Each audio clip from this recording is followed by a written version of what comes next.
Thank you. Good morning, everybody. That was a good start, wasn't it? Welcome to the meeting. I'm going to begin by going from left to right and get everyone to introduce themselves. I'll start with myself. I'm Councillor Andrew Carter. I'm the chair of the Corporate Governance and Audit Committee. And to my left. Thank you, Chair. My name is Liz Scott. I'm Corporate Governance Manager. Thank you. Morning, everyone. Councillor Dowson, Chapel Allerton Ward. Morning, everyone. Councillor Sonia Layton, Guiseley and Rawdon Ward. Good morning. I'm Isaac Wilson, Councillor for Wheatwood. Good morning. Tim Rollett, Corporate Risk Management. Good morning. Claire Grundy, Interim Chief Digital and Information Officer. Good morning. Julia Brannan, Senior Audit Manager. Morning, everyone. Brenda McLaughlin, Senior Audit Manager. Morning, Angela Laycock, Head of Audit and Corporate Governance. Morning all, Tilina De Souza, Grant Thornton, External Audit Senior Manager.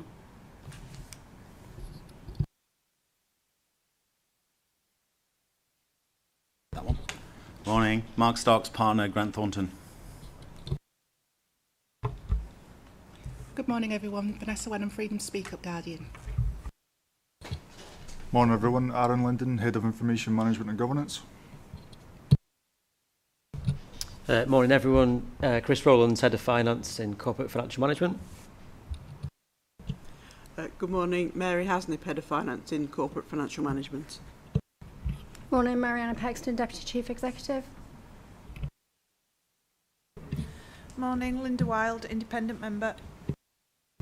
Morning, everyone. Cristiana Mirashano, Councillor for Chapel Allerton Ward. Morning, everybody. Councillor Michael Burnham, Councillor for Morley South.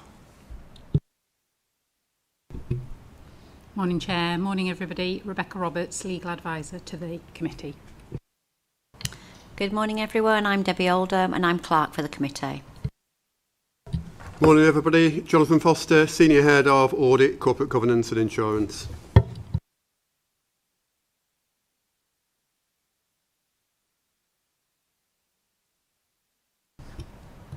Moving on to the agenda, can I just begin by, first of all, I'm sure you'll all join with me in sending our best wishes to Victoria Bradshaw, who is off sick at the moment, so she's not with us, so we send our very best wishes for a speedy recovery to Victoria.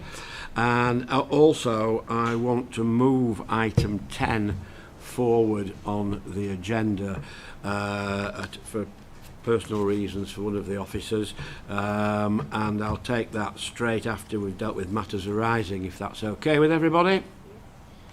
Thank you very much.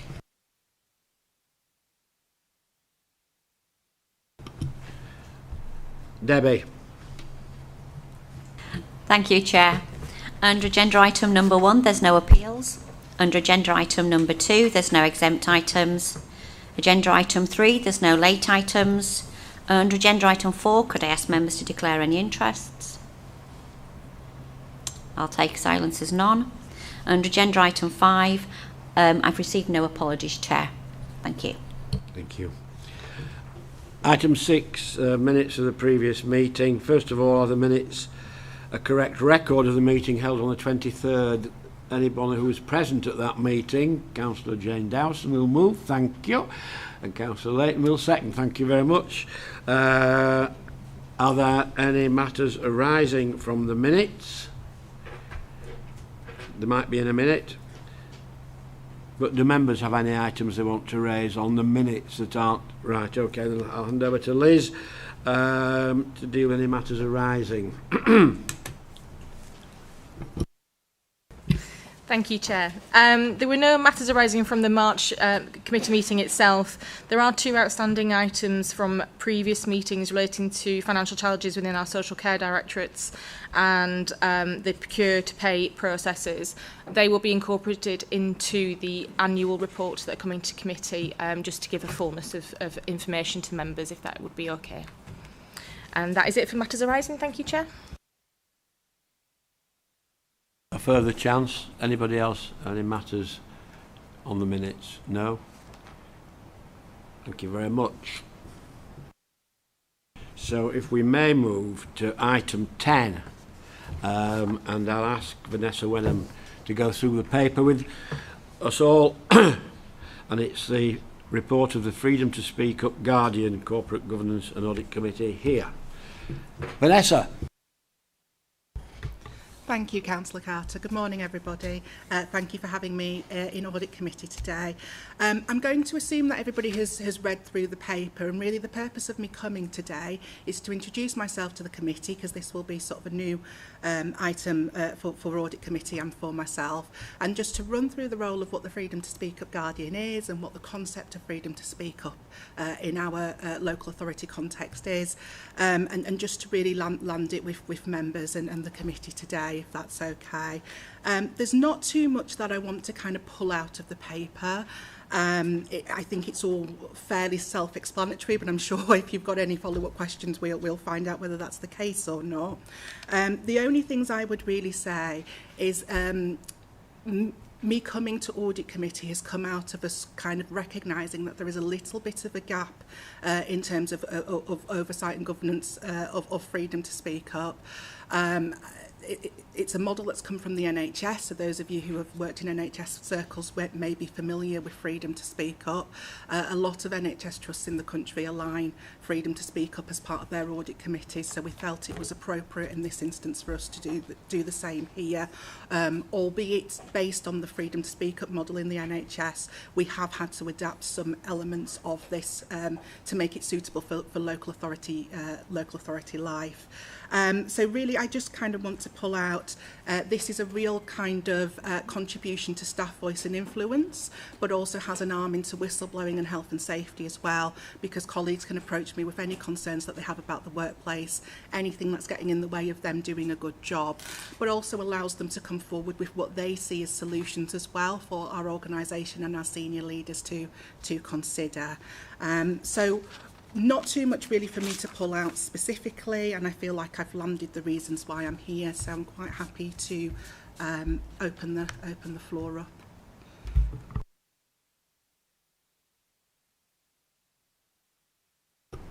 Questions? Yes. So I see there's a section, and it's quite important to maintain confidentiality and anonymity of the people who speak up. So how are you going to ensure that? What specific processes and controls will you have in place? Thank you, Councillor, for that question. So yeah, confidentiality is really, really important. So I will start with the caveat first of all, which I say to everybody who comes forward to me.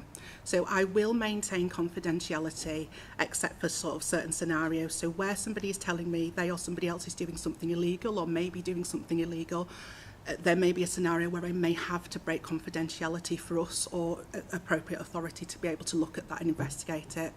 Where they're telling me there's a risk of harm to themselves or somebody else, and that includes customers, including children, young people and vulnerable adults, there may be a scenario where I may have to break confidentiality in order to resolve those issues. And the last one is really rare. I've not had it in my guardianship. I know a few colleagues in the regional NHS guardianships that have had it, but where we are ordered by an official body such as the courts to give up information, we would have to comply with that. In terms of the control measures I have in place, so my system is locked down to me. So I have a database that only I can access and only I can maintain. In terms of the way I store data, personal data about cases and things, it's done through a reference number. And in terms of when we're talking about cases, names and things will be taken out. Before I share anything with the organisation, I write a summary and I share it with the person or the people who are speaking up first. And I say to them, are you happy with that? Is that an accurate representation of what you want to say? And, are you happy with what it looks like? So we go through it step by step by step. The one thing that I will say, what I can't do, particularly where people are talking about something that is very specific to them and their employment, I cannot stop people connecting the dots. So whilst I will never confirm or deny where that has come from and who that's been said, who said what, I will never share that information if people don't want me to. I can't stop people from behind the scenes connecting the dots. There's two other mechanisms that help protect people around that. So one is that we say there should be no ill effects from people speaking up. And where that's the case, I would encourage people to come back to me or go to another senior leader where we can then, you know, look at that. And that's the point where I'd ask somebody like Mariana, our Deputy Chief Exec, or even Ed to intervene into that and say, look, somebody's saying that they're suffering ill effects. Thankfully, I've not experienced that much since 2022 around that. So yeah, confidentiality is taken incredibly seriously, and there's those measures set out that I've talked about to try and maintain that. Any other questions? Yes. Thank you. I'm just thinking this role isn't just about hearing individual people, and it's looking at themes around potential systemic failure across the council. Is there already customer satisfaction surveys that take place for the staff? And is that information analysed? Will you be part of analysing that to understand where there are maybe issues that you need to understand the root cause of it, put action plans together, that kind of thing? And if that's the case, why was that not happening already? And I just want to make sure that your role is not going to become the only place that all funnels through to. Thank you. Thank you, Councillor Layton. So yes, there is a staff survey. It runs every few years or so. I think the most recent one was 2025. And I am part of that team in terms of looking at those results, both on kind of a whole council level, but then also a directorate level, and where we need to maybe a service level as well. So I am plugged into that arm. It's currently run by Human Resources. So whilst I don't sit in HR, I do engage with them as a stakeholder. I do think that analysis was happening. I think freedom to speak up is very much in addition to add a richness to the information we have about what it's like to work for us as an employee. And what I would say to that is the staff survey is great because it gives us brevity across the whole organisation, and there's a set amount of questions that we can measure and track progress year on year.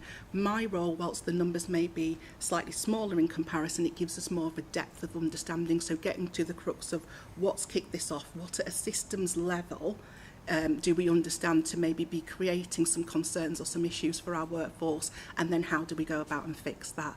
Has that answered your question, Councillor?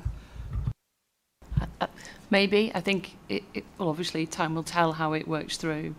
I don't know. We'll see. I guess I'm not sure, because I personally haven't had visibility of the customer satisfaction surveys to know whether actually root cause issues are being unearthed and actioned properly anyway.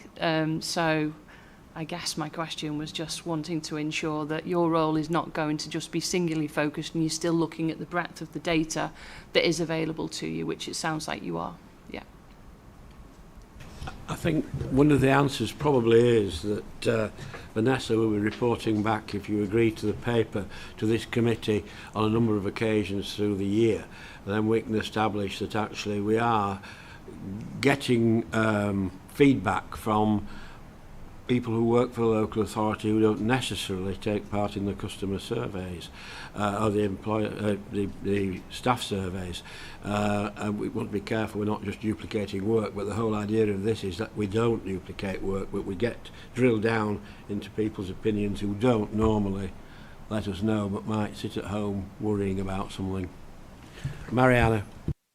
Yeah, just to add to Vanessa, to provide a little bit more reassurance, Vanessa's role is definitely complementary to staff surveys. Staff surveys quite well established. As Vanessa said, the most recent one was 2025. Previous one was a couple of years before that. During COVID, we did them more regularly as pulse surveys for obvious reasons, with a very significant focus on well-being during that survey. Councillor Wilson will know this because he was chair of scrutiny. Scrutiny always gets a report on the staff survey, strategy and resources scrutiny for across the piece, and last year's scrutiny had a working group with members to get a bit more depth on what was it that you said and we did, especially in those areas where it's frontline colleagues, where returns are lower, as we know, and Vanessa does a lot of work to be visible in and amongst those services, and as do HR in terms of trying to get a return. So I could happily, Liz could share the link if it's helpful to the scrutiny, the most recent scrutiny update, which is it's relatively recent.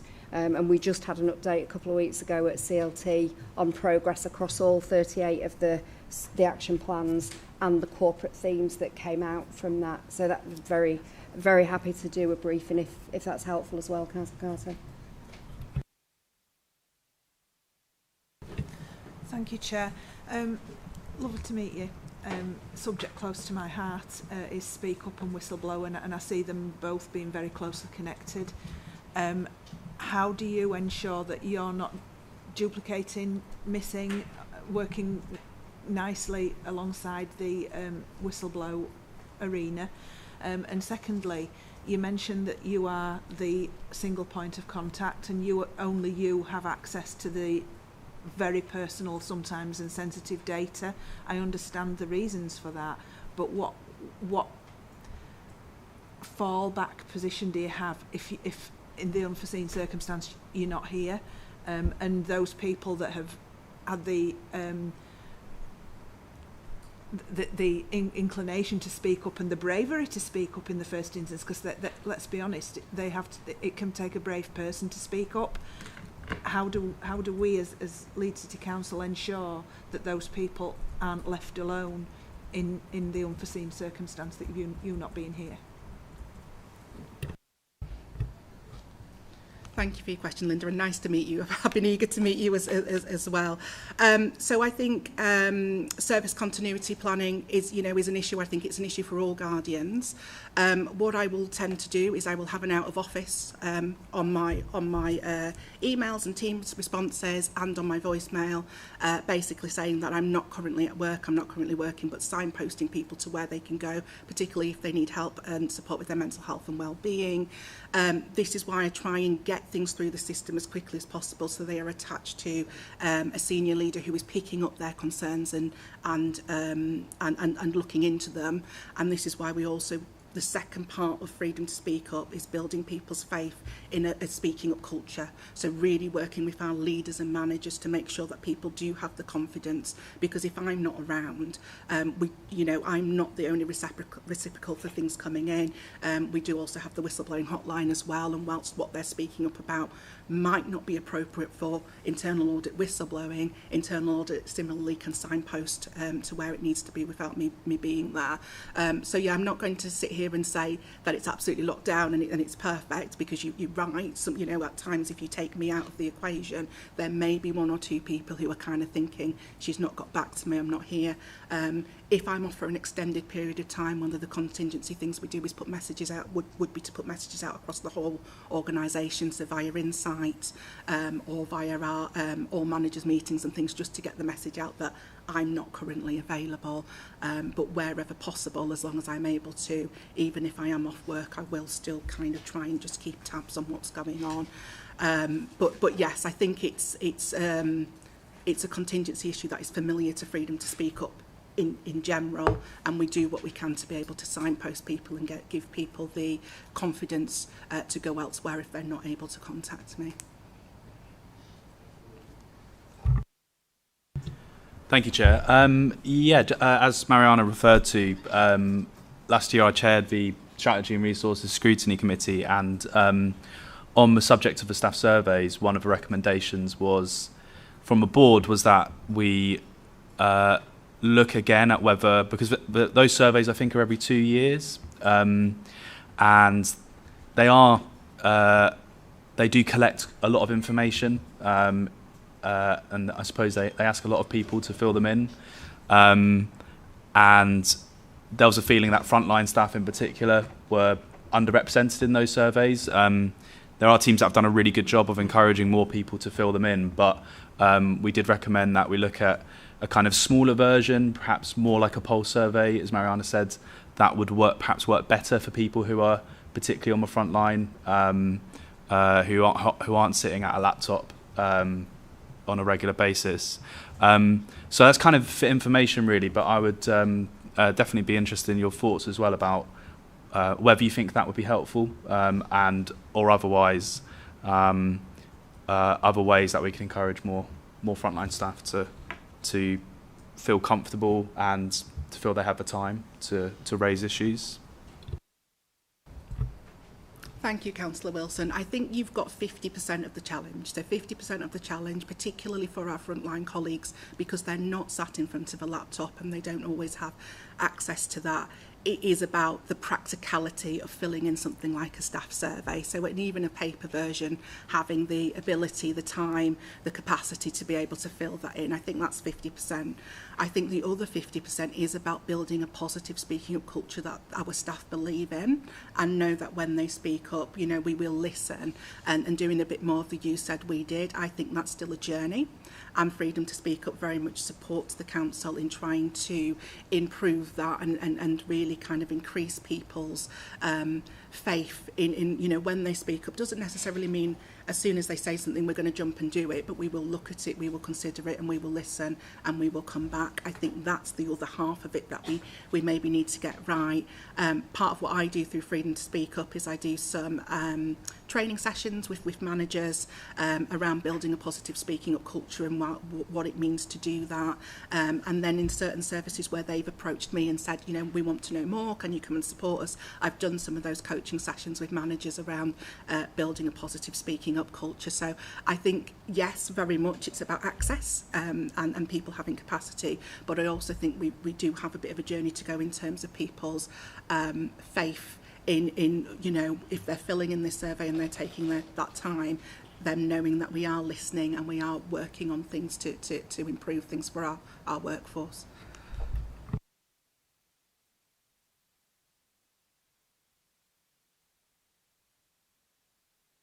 Out that the report is retrospective and it covers the last year, and Vanessa's going to be coming back to this meeting quite regularly to report on progress as we go on. So my request from the chair would be that we do pick up some of the points that have been made in here. Particularly in my view, we need to be aware that it is about improving the quality of service to customers and in particular the overall experience of the employees on the front line. I think that point is very well made because it was noticeable in the staff survey that it is loaded towards certain sorts of staff, and we mustn't forget that there are people out there every day delivering frontline services to the people of Leeds, and we do want their views. Okay, anything else, anybody? Then can we move on to vote in as whether we're going to receive the annual report from the Freedom to Speak Up Guardian and note the arrangements in place to bring further reports forward. All those in favour? Thank you very much, everybody. Thank you, Vanessa. And please feel free to leave us when you want. I know you've got other more pressing business. We'll leave it at that, shall we? Okay, so moving back to the agenda, we go on to item...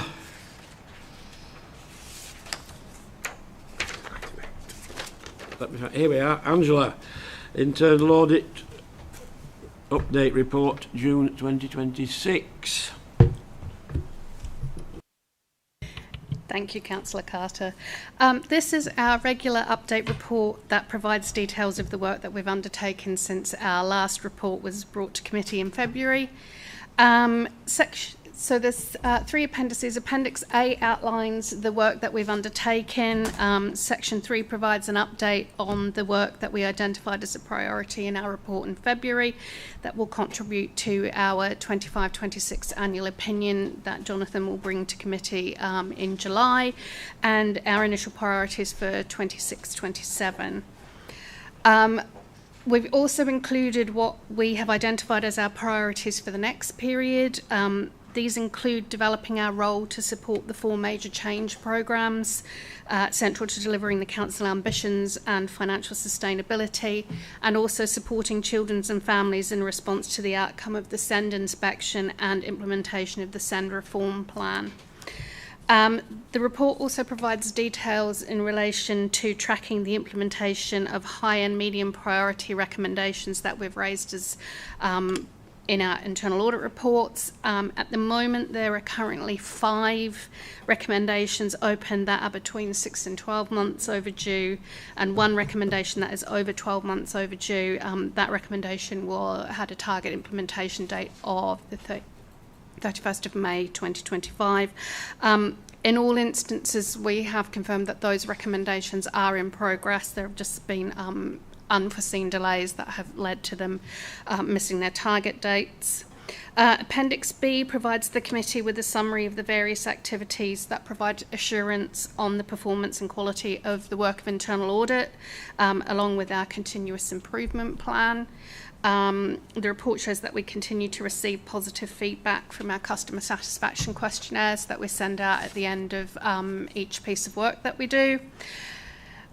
In terms of our quality assurance improvement plan, we've completed 4 actions during the period, and all the other actions that we've currently identified are in progress. We continue to identify further opportunities for improvement, and new actions are added, and we label them as new in the table for ease of identification for councillors. The graph on page 53 of our report shows progress against the planned number of reviews that we outlined in our last report. And then we've included performance against our KPIs that we outlined in our strategy that came to committee last year. That shows that we're not meeting target in relation to timeliness of audit reports. We recognise that we're on a journey in relation to the implementation of this. This is the second report where we've included the performance measures. We're working with the team and with relevant stakeholders to understand what the blockages are around issuing final reports in the hope of improving performance in that area. The last thing that I'd like to bring out is that the report sets out the requirements for our external quality assessment that's required as part of the global internal audit standards.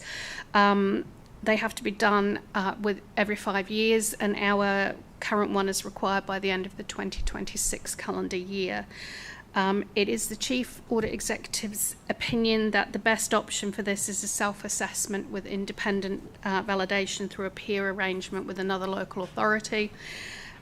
We believe that this is proportionate, it offers relevant sector challenge and benchmarking, and supports shared learning between ourselves and the local authority who will undertake our assessment.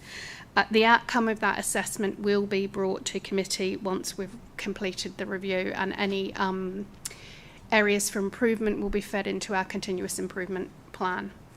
And lastly, Appendix C is the monitoring of urgent decisions from January to March, and there are no issues to note from that report.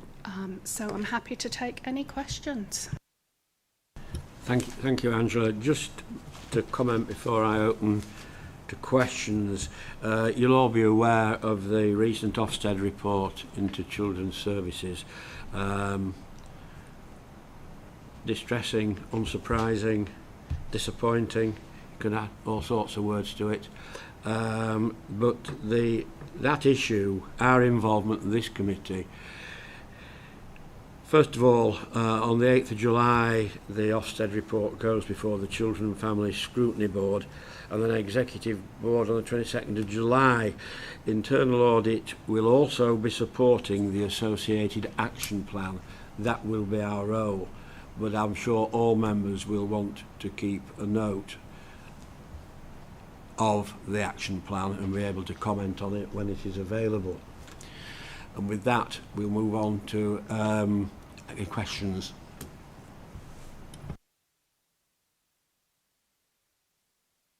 Thank you, Chair. I just have 3 quick questions related to page 35, if that's okay, which outlines the priorities identified for the next period.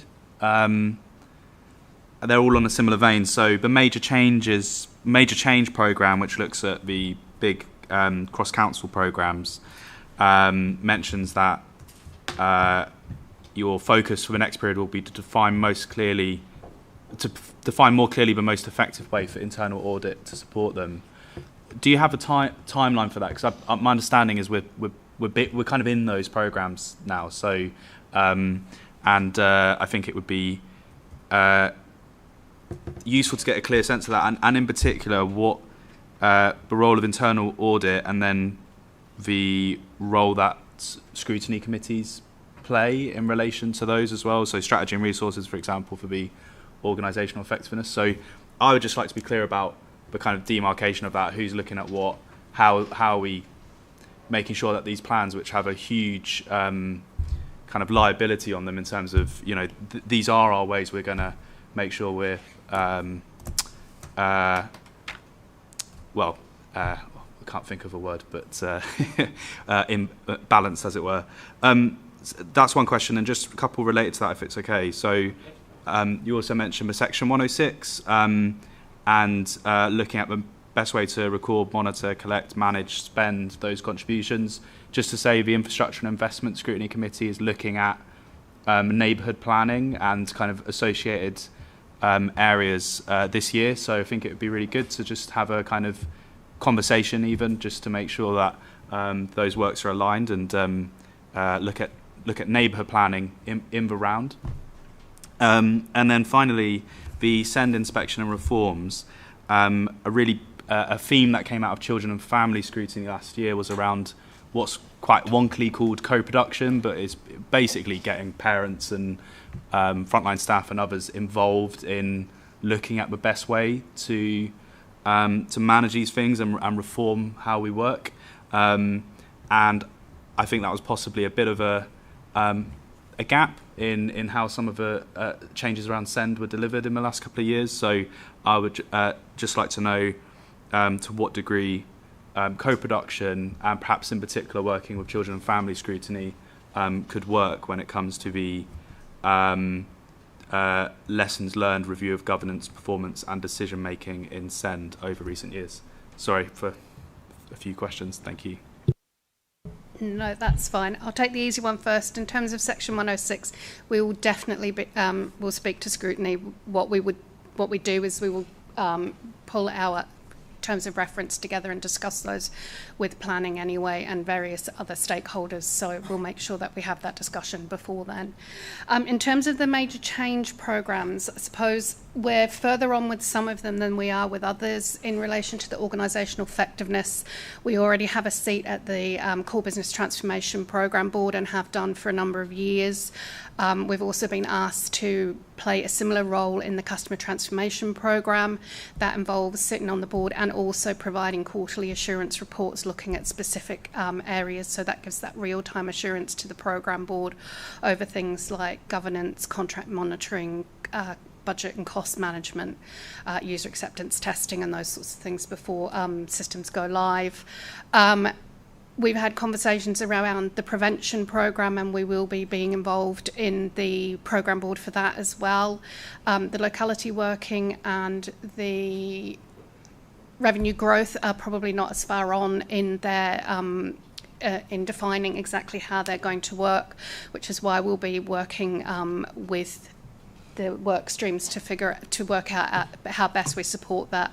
I think what we are doing is sitting on the programme boards, but not in a decision-making capacity, in an assurance capacity, so that we can provide that check and challenge. It gives us oversight of what's happening, and if we believe that we need to do specific reviews over process redesign or things like that, then we can then set those up as separate pieces of work.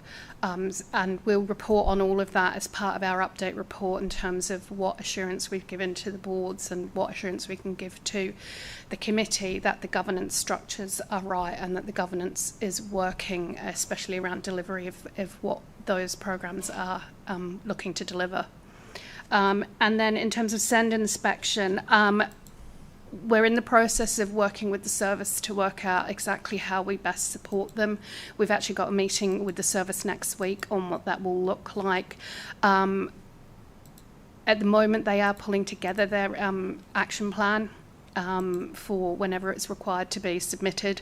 And I think until such time as they've done that, it's difficult for us to say exactly what work we will do, but we will be doing something to get assurance, if nothing else, that the actions are actually being taken forward and being delivered, because I think that is what this committee, in terms of their remit, that is what you need to get assurance on, that those actions are being actioned and we are on the journey and moving in the right direction. So we'll want to come back. Yeah, just really quickly, thank you. I think it might be a case of, you know, who's the right person to look at specific things, but with the principle of like co-production with children and families in particular was there was a commitment made at a Children and Family Scrutiny Committee last year. I don't think it's necessarily your team that should lead on that or push for that, but I guess just for decision makers in the room, I think it's important to make sure that isn't missed when we decide how we look at how we review governance and decision making in that team. And just very quickly also on the major change programs, again, perhaps it's more for Mariana, but just as a member, I would like to be able to understand quite easily, you know, who's looking at what, you know, who's reporting on what as we go through these really important programs, and who it goes to and what the cadence of that is. And I think that's probably kind of figured out already, but I'm not quite clear on it yet, and perhaps I'll find out as a member of Strategy and Resources this year as well. You and me both, Councillor Wilson. So some more clarity on the major change programme. Just to pick up one other point about the section 106, we'll pick up under matters arising at the next meeting progress working with the infrastructure, whatever it's called, scrutiny committee on the issues of 106, because I know that they have some concerns and I want those addressing really. Okay, so we move on. You were next and then you're next. Yes. Thank you, Chair. I've got 3 questions. The first one is on table 5.2, corporate risks. I noted that the major incident for Leeds section is white, and I just wanted to ask a bit more about the context of that. Is that business continuity for Leeds City Council or business continuity major incident planning for the whole of Leeds? Just a little bit more information on that would be really helpful, and how do we review that would be good to know. My second question is around general KPI performance management by department. I'm not entirely sure that we have a really good view of which departments need better performance management tracking and how all that rolls up to top levels, so you can very clearly see on a regular basis which departments may be struggling, which departments aren't actually recording data in the best way in terms of best practice. So it'd be good to understand more about that as well. And my last question is on section 6.3, open actions. I was just wondering how long it does take on average to complete an action. I did want to say as well that, yeah, I've got quite a few questions there. However, I wanted to thank you because the breadth and depth of what you guys cover is vast, and it really is commendable. So I do want to say that as well. Thank you very much.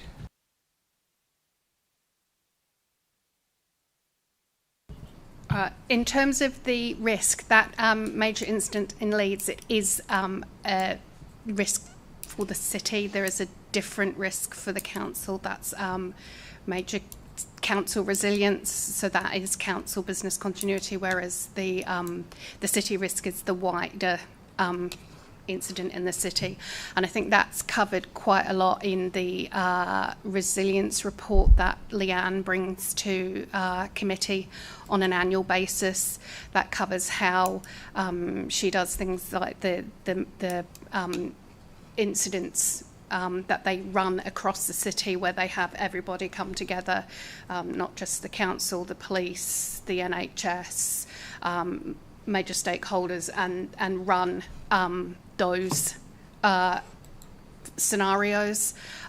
So from a council perspective, that is how we get that assurance. It's probably one of the reasons why there's nothing specifically against that, because it's a wider city risk. However, we have been involved in the recent business continuity exercise that was run in April, where a number of, all the senior leaders across the council got together and we did an incident of what would happen if everybody had no access to anything, which was a good piece of learning, and there's learning come out of that, and I think the resilience and emergency team are working through the output from that, and we will be involved in having a look at that as well from that perspective.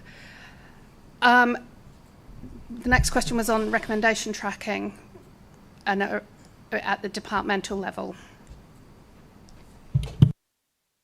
It was more around KPI tracking and how you actually, how you're working out which departments are struggling to track KPIs and how that rolls up so that you've got good oversight of it and you can intervene as appropriate. Yeah.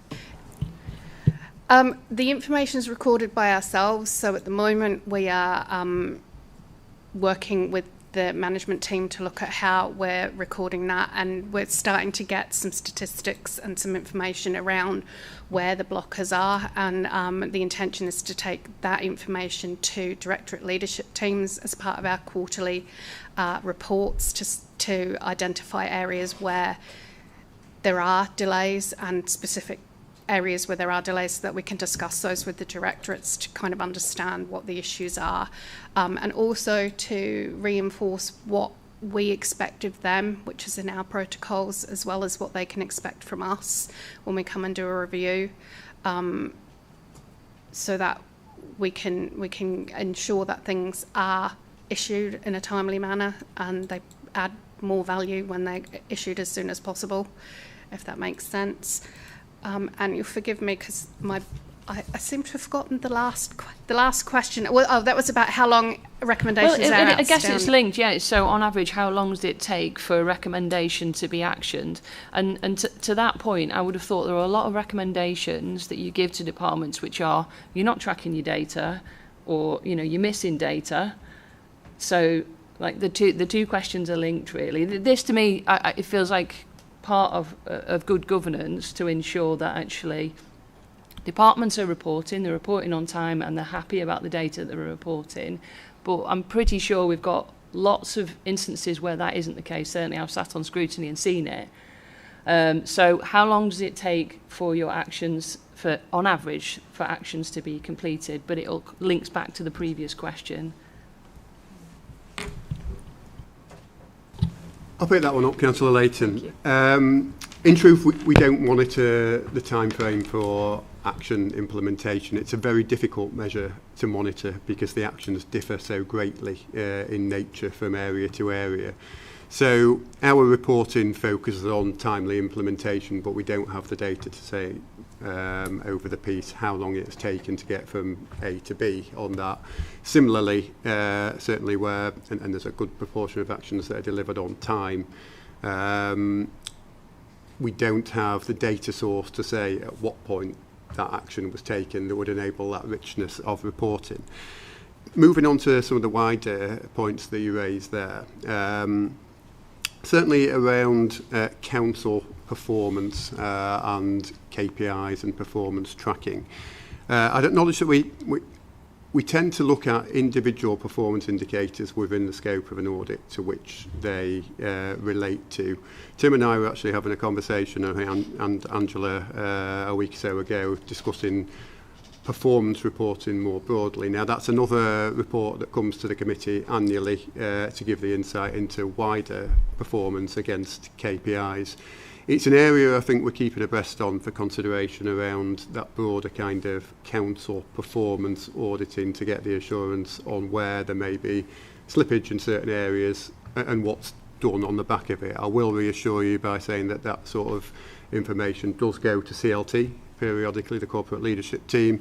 So there are eyes on that in terms of actions that need to be taken. And then finally, picking up the point or circling back on that to our audit recommendations, we tend not to give the, if you like, more straightforward action of, i.e.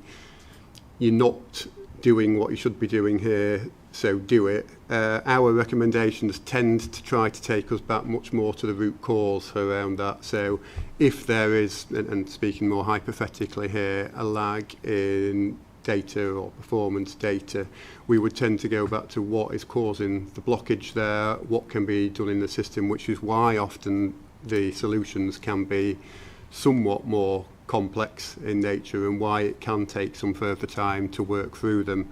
I think, as Angela has highlighted in the report, there are some that are overdue and have been overdue for a long period or a longer period than we would like, but in all of those there is progress being undertaken down the track, so we're satisfied it's not the case that it's simply been left, but we do tend to take a stringent approach to keeping them open because I think it's the right thing to do, to keep the eyes on that, and we'll only close them once we're satisfied that it's been completely closed off, if that helps.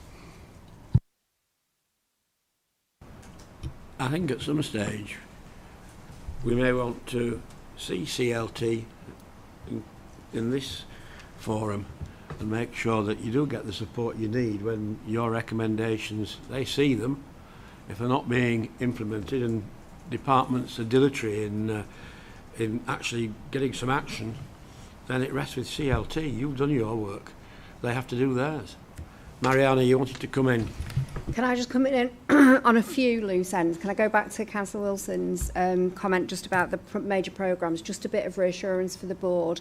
One of the main areas that the reporting of those will come through on the reporting of those programmes is the very regular financial monitoring report that goes to Executive Board most months. And also goes to strategy and resources scrutiny, and the relevant bits are also considered by other relevant boards as well, just as a little bit of reassurance on that one.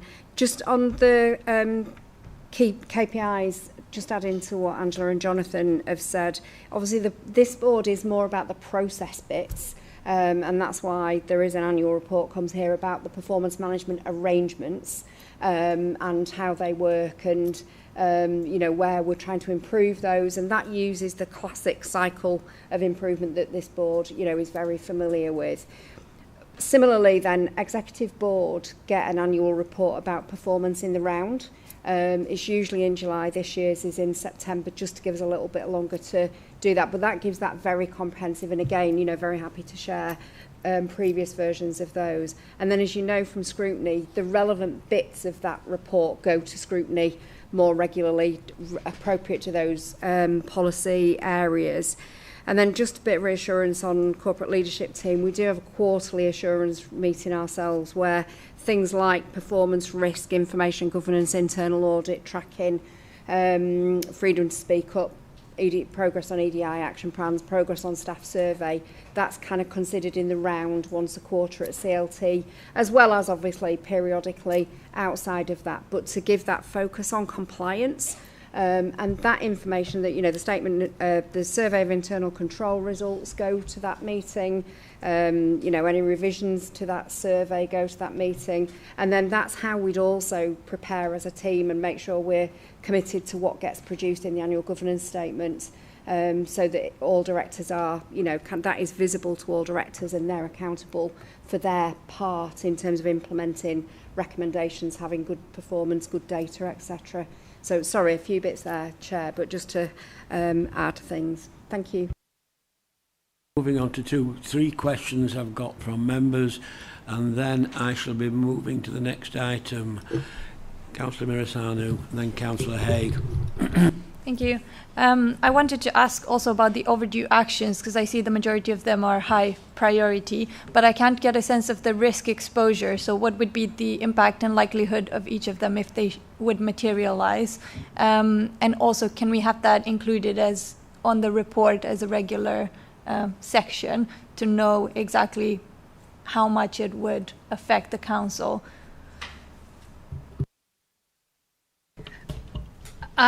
On the ones that are outstanding at the moment, we can certainly get that information for you. I haven't got it right to hand, but we can make sure that we include that in reports going forward.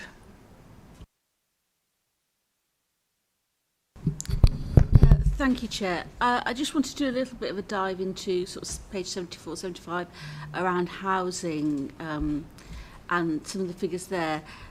In the figure it talks about cases open, that shows by area, but it also mentions 102 active cases, and that information isn't on this report. So I wonder if there's a way of displaying that information differently. And also in terms of identifying fraud, subletting is the most frequent type of investigation, and referrals from housing are from the housing office are the most common type of referral. Is there a sense that that we are identifying fraud sufficiently rigorously in this area, or is there more that we could look at, and is that perhaps something the Environment and Housing Scrutiny Board Sorry, could look at? I think you're on the next report. Oh, sorry, apologies. I tried to dive into it. Apologies, I'll wait.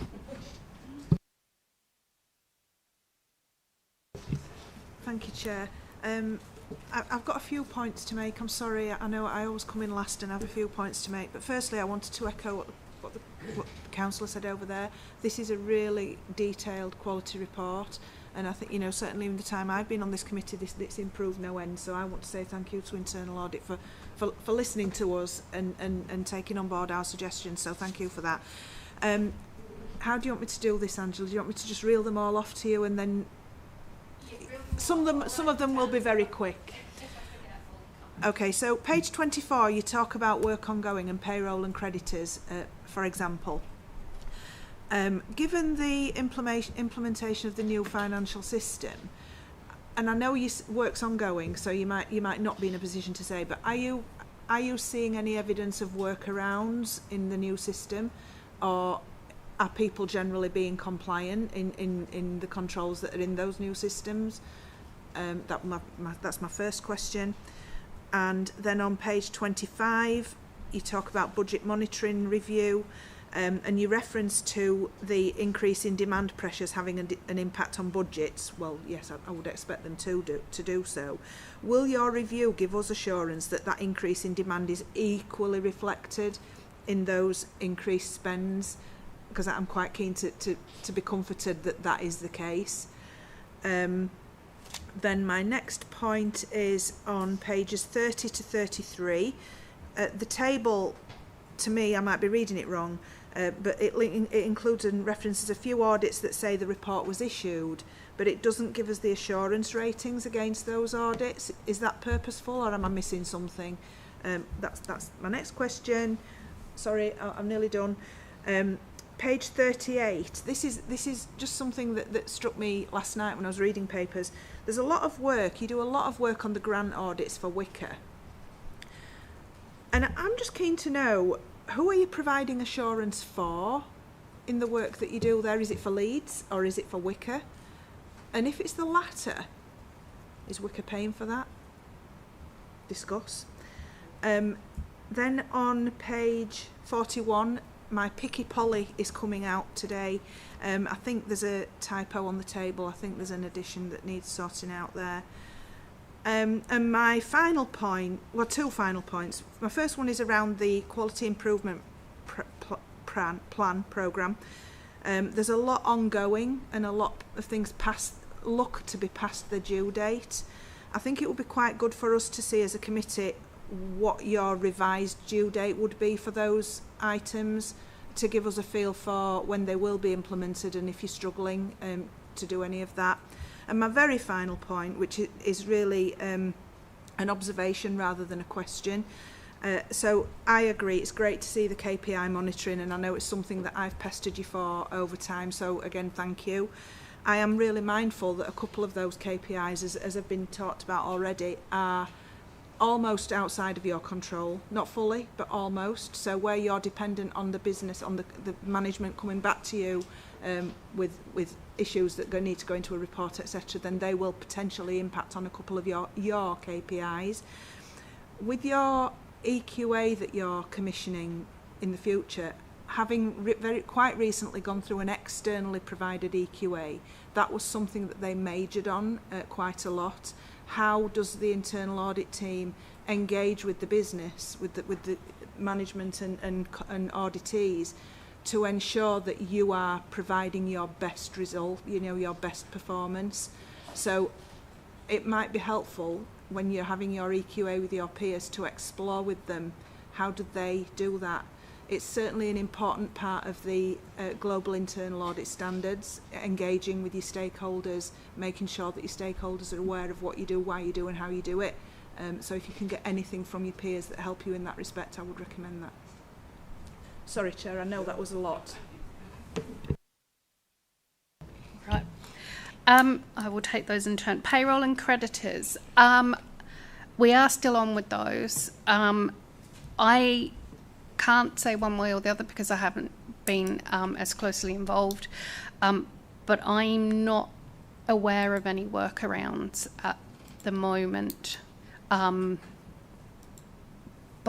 we will see. I think we've got to the point where we've reviewed the systems and are happy with the systems, and we haven't really started the testing yet, so we aren't able to comment on the compliance. We will have that done in time for the annual opinion, or at least substantially done so that we can factor that into the opinion. In terms of increase in demand, especially in the areas of social care, I am aware that those have been factored into the budget for 26-27 and in the medium-term financial strategy. I believe there will have been a detailed piece of work done between the finance business partners and the directorates to reflect as best they can that demand in the budgets. So that should be reflected in the spend, so any overspends will then be over and above what we had anticipated that demand to be.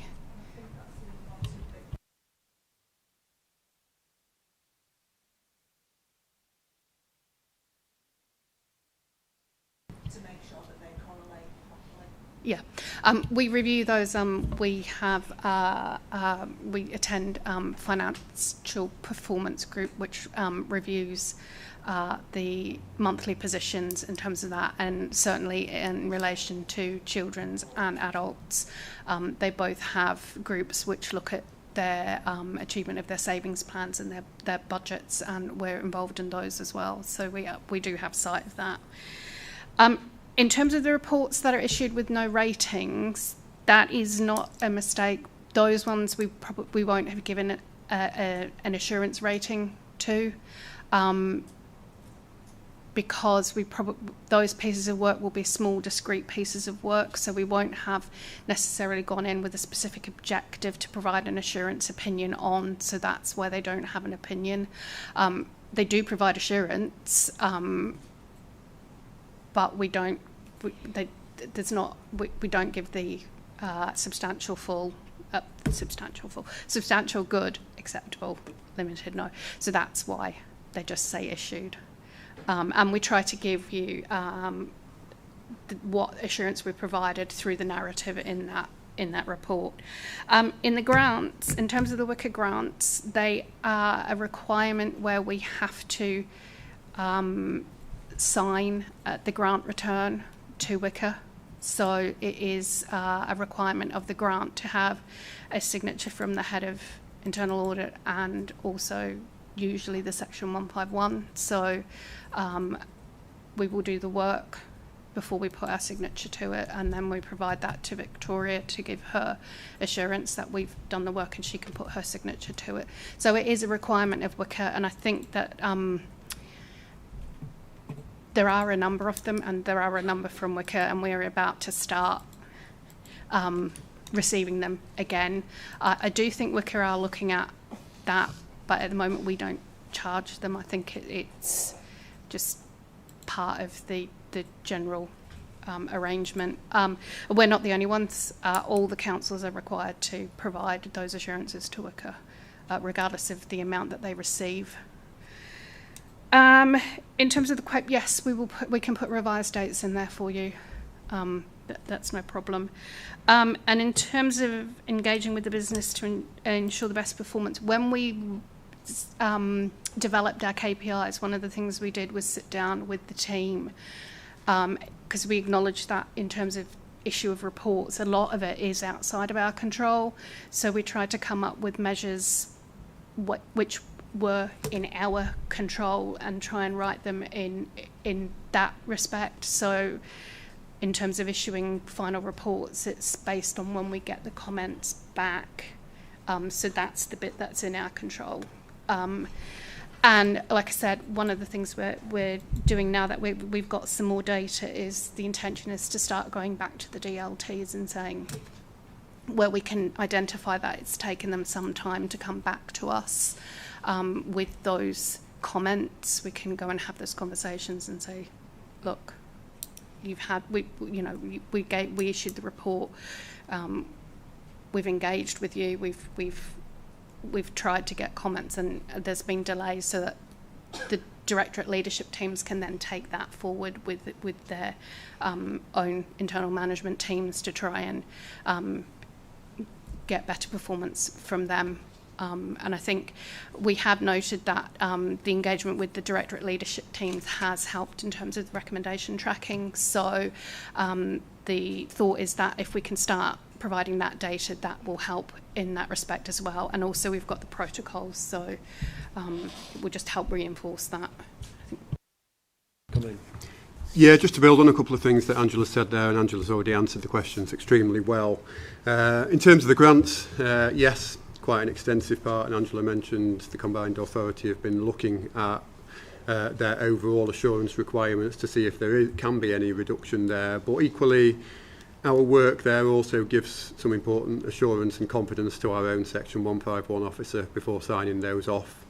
So we're not simply devaluing that.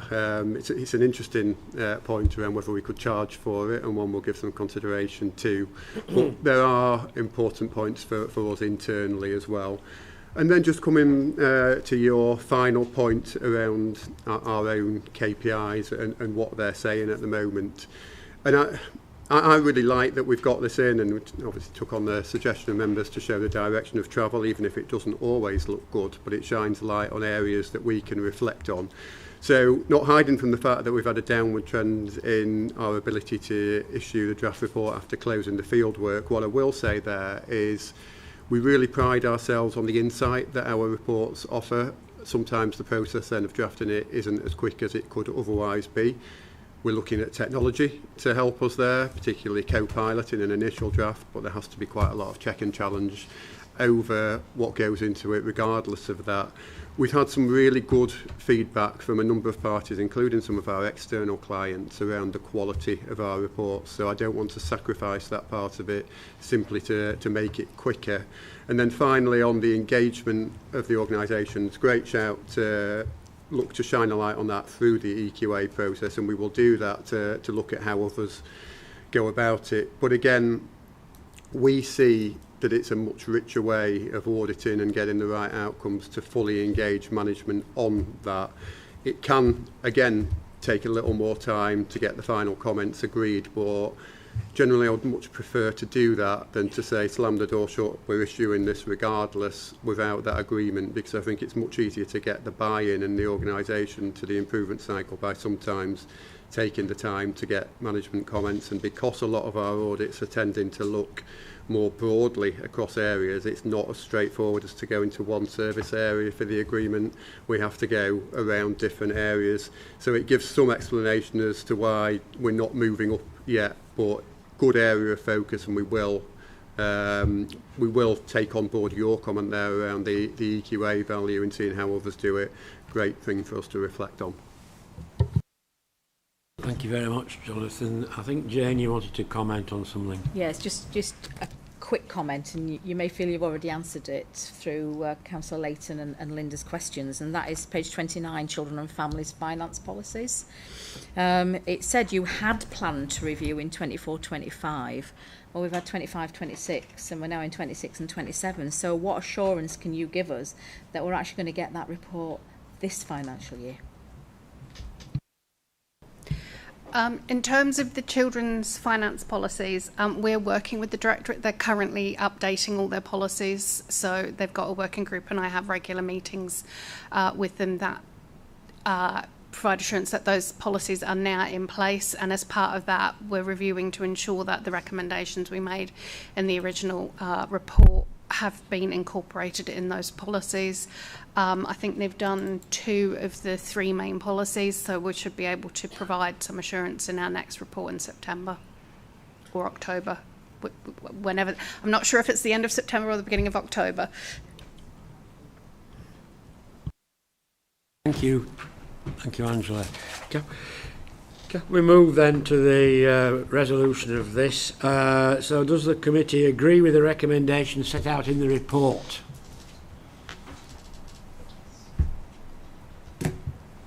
Yes? Yes? Well, yes. Right, excellent, lovely. Movement. Thank you. We'll move on to the next item. Jonathan. Thank you, Chair. So this is our counter fraud and corruption update paper. It follows a very well established reporting format that we've used for quite some time. The overall purpose, for the benefit of all the new members as well, is to provide a source of assurance on counter fraud activities both within and outside of the internal audit remit. The opening part of the report focuses on internal audit work. Given sensitivities on what can be shared in the public report, we've sought to organise that information in a helpful way that's been established for a number of years now. It's also worth noting at that point that it does cover categories well outside of fraud and corruption specifically, and thus reflects our wider remit as custodians of the Council's whistleblowing policy. So moving on to referrals, so 27 received and opened during the period. You'll see there that the overall total for the year does show an upward trend. Reasons for that, we believe, are largely centred in changes to the way that we've recorded our referrals transparently to enable us to monitor outcomes of areas that we might previously have simply just referred on and not brought forward into that recording. Also needs to be considered in the context that any upward trend in referrals is a good indicator of awareness of the channels through which concerns can be raised through to ourselves, and they include a number of channels, including our regular dialogue with the Freedom to Speak Up Guardian, who presented the report at the start of this. The table on referrals opened during the period does show 6 referrals categorised under the banner of safeguarding, including 4 in children and families. And members can be reassured that if we receive any specific information to indicate a risk of harm to any individual, then there are established processes within the Council that we would escalate that referral to immediately for action. Across the instances here, members can be reassured that that's not the case. They more broadly cover wider perceived risks that could, if they were to materialise, impact in that area. And we work through those to gain our own assurances around, say, policy, practice, etc. They are all now either complete or substantially complete. We've got 17 referrals open at the time of reporting and 19 that are closed during the period. Closed referrals are categorised in the report in the table at 2.5 by directorate and outcome, and again we tend not to go into specific detail around those, but for the benefit of new members, just a little explanation around that. The categorisation of false would refer to circumstances in which we've carried out an initial investigation into an allegation that's been made and found that there's no issue to take forward there, essentially. So that's why we categorise those as false. Where matters are substantiated, we will only close those down once we're satisfied on the remedial action that's been taken. So the report then goes on to run through headline activities and proactive work that's been undertaken. The National Fraud Initiative exercise, which is a national data matching exercise across public sector bodies. The headline there is £127 recovered, mostly in respect of the council tax reduction scheme. We run through our training and awareness activities, so we've delivered several sessions over the course of the period reported here on outside interests, gifts and hospitality and the code of conduct. Really important area of the control environment for any fraud and corruption activity. Really good engagement that we've had on those from an organisational learning perspective, and that's something that we're continuing to roll out wider across other service areas. We also provide information around activities within other service areas, so outside of internal audit, including the likes of housing and also the insurance service, etc. Finally, we give some information on policies, and particularly the whistleblowing policy, which has actually been updated twice in the period since we last reported on this. Once was our standard update that we carry out as part of our overall policy refresh cycle, where we updated the policy there, and I think members were provided with information on that previously. But there's also been a new category of wrongdoing added, so we've updated it immediately in line with that to ensure it's up to date and fit for purpose. We've also just closed the report by giving a bit of information around some of our ongoing areas of focus, and particularly the ongoing training and development that we are trying to get to completion for rollout across the whole authority. But I will say training does continue to exist on the Council's performance and learning system, so the training is there at the moment while we continue to try to update and refresh that through our own development. So happy to open this up to any questions or comments. Thank you, Jonathan. First of all, you might want to touch on the ongoing situation as regards planning. Obviously, we don't want to go into any detail. We can't and we shouldn't. We don't want to interfere with police inquiries. However, there was coverage in the YEP, and Councillor Lewis sent a statement round to members following two rearrests. Can you therefore report perhaps on the progress being made in the planning department itself, rather than touch on what we don't know, whatever's happened will come to fruition when the police finish their investigations? I'm as interested at the moment in knowing how the planning department are progressing the presentation and the actions they outlined here when they came to this body. Happy to pick that up, Councillor Carter. So I think planning have very effectively throughout the course of this managed to take the right steps to ensure continuity of service and continuity of safe service. I myself have very close links with the leadership, both past and present, in that area, so that we can openly work through areas of potential risk and ensure any actions that need to be taken are taken robustly and decisively, and I'm very confident in what that relationship means in terms of that overall picture. In terms of planning's wider action plan, for the benefit of new members, that there was openness around the external review that was undertaken by the Planning Advisory Service, looking more broadly at the arrangements in place within that area of the service to deliver planning services effectively, taking on industry expert views. They're able to offer a view of how good should look. Really helpful report that was received. They gave some very important assurances. Planning have reported on progress against the actions through this committee, and I'm aware that, and I participated actually in the Planning Advisory Service recent follow-up review of that, where they're themselves looking for progress, or looking at the progress.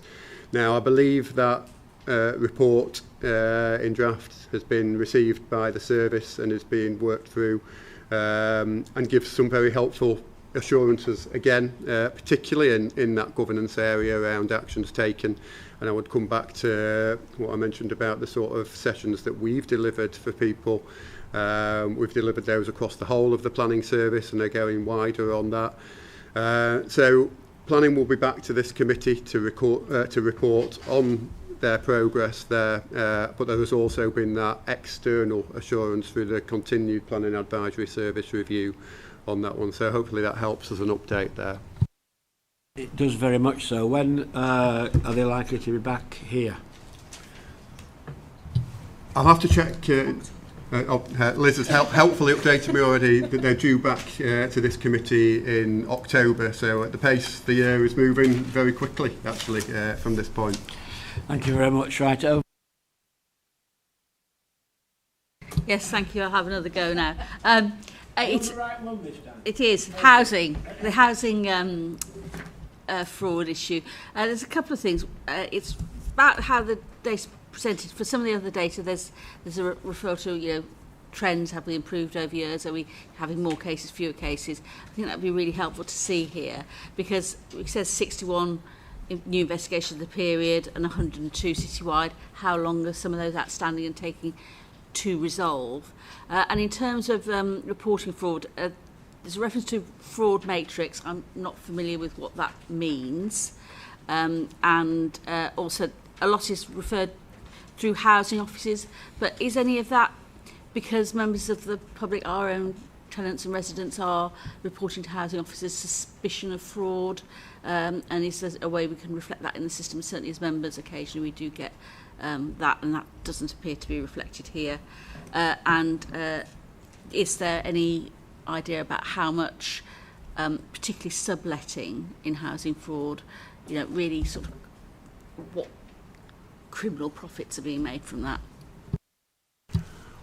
All really good questions there. In terms of the picture of the trends, that's something that we will more straightforwardly be able to provide information on by looking back at previous updates that we've given, but I'd need to come back separately on that. In terms of the wider questions, which I also recognise as well, and again, really good questions, but this is one of those areas that we don't look after specifically in internal audit, so we are reporting here on specific activity undertaken by our colleagues in the housing services who are the specialists there. So we will flag the questions that you've raised with colleagues there and circulate an update to members around that picks up the points that you've raised. Yeah, thank you. And I'm happy to suggest that that goes to the environment and housing scrutiny for perhaps a deeper dive.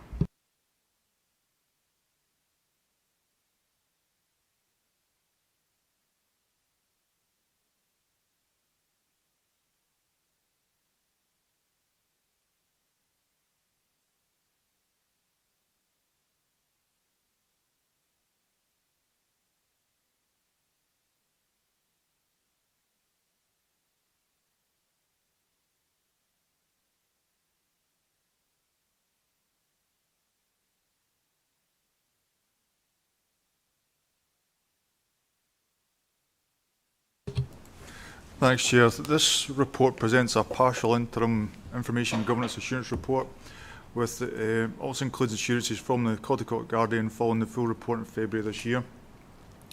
The main purpose of this report is to change the usual reporting month from February to June to enable a full financial year performance reporting and benchmarking going forward.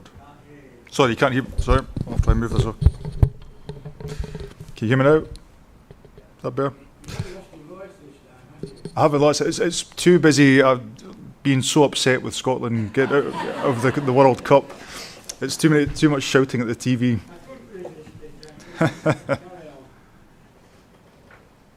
Okay. So the report, because it's only an interim report and a partial one, it only includes full figures for 25-26, and then only information that's changed in the last few months. The link to February's report is however included. And looking to highlight 3 key points for members.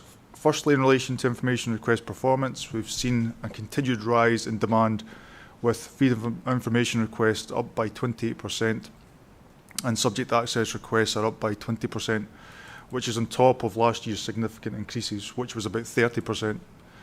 Surprisingly, we ended the year just under KPI for both FOIs and SARS, which, given the context, reflects a strong effort from officers handling around 4,200 requests in the year, and that doesn't include the 2,200 police requests that we receive as well. We, however, continue to modernise and create greater efficiencies with our information request Power App, having gone live on the 1st of June, alongside a new redaction tool. Secondly, last year was the first year we assessed ourselves against the ICO's accountability framework. This is a key part of our assurance framework. Of the 338 controls, the Council met 249 of them. We partially met 65 of them and 10 required further work. But following further review of the 75 we weren't fully compliant with, we are already working on 58 of them through planned work, leaving only 17 which we now need to progress. As said in the report, 338 controls is rather large, and the purpose is more so to ensure we are able to see where our areas of concern are. I would be very surprised if we ever met 338 controls fully on a yearly basis. Thirdly, we are working to improve our compliance arrangements, particularly in relation to our Microsoft tenancy, through utilising functionality within Microsoft Purview. We're in the middle of a project to introduce sensitivity, retention and business classification labels, as well as introduce a default retention period for emails. Members might be pleased to know that they will be exempt from the email retention period. In summary, demand is increasing and resources are strained. We continue to modernise and improve whilst prioritising our demand-led work, and our information assurance framework is now in place. I'll stop there for any questions.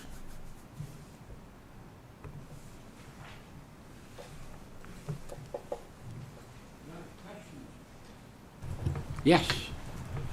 Thank you.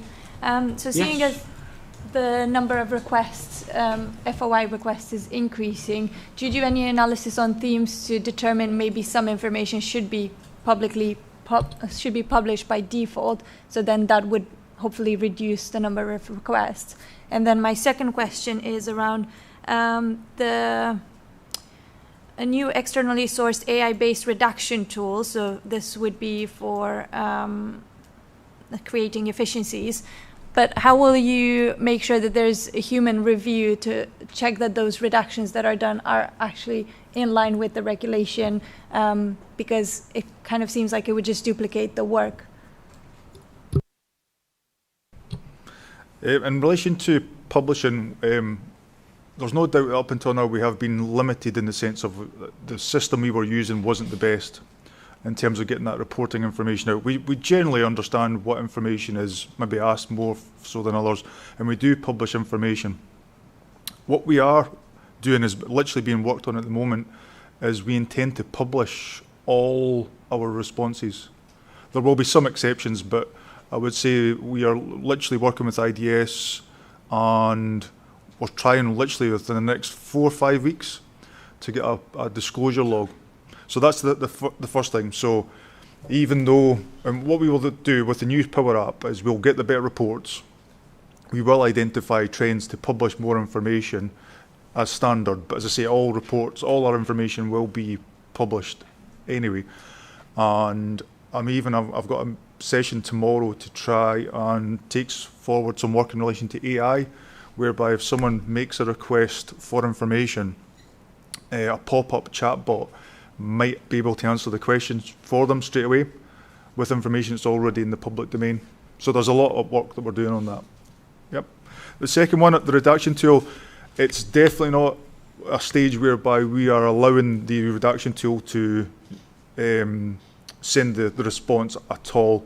It's very much an aid to officers in terms of identifying personal data and suggesting it to them, but they need to actually confirm the redaction or the fact that information is left in.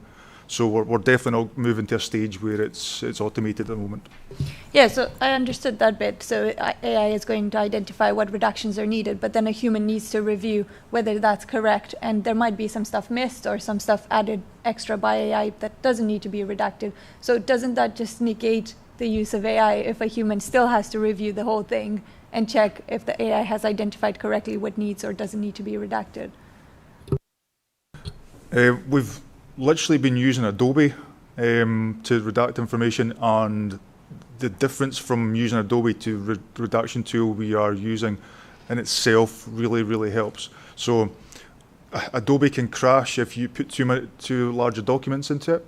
So we've been having to do bundles of about 500 pages. So if you do a redaction to that one bundle, you've got to do the same redactions to another one separately, whereas the new redaction tool can take larger files. If you tell it to take out certain information, it will take it out. But from a decision-making perspective, it only highlights and greys out information, so it doesn't take it out.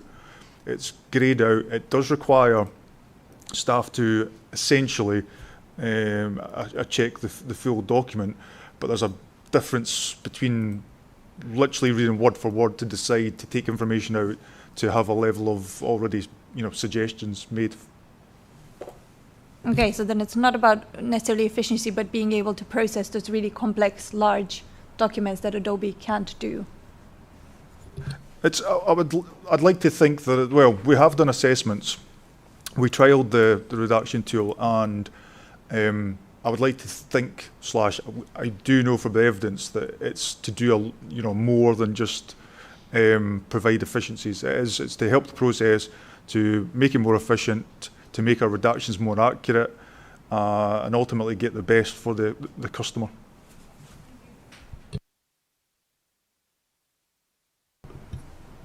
I mean, the worrying thing before I move on to other questions is that the increased number of FOI requests, which seems to be very large indeed. Now, whether that reflects people's opinions of government, local government more widely, and makes them think they have to send in FOIs because they're not getting straightforward answers is a thing we could debate all day and worry about all day. Nevertheless, when you look at the trends in certain departments, it is quite worrying. And you take communities, housing and the environment, it was a 39% increase. I mean, it is huge. So it does in some respects come back to the question you asked, Councillor.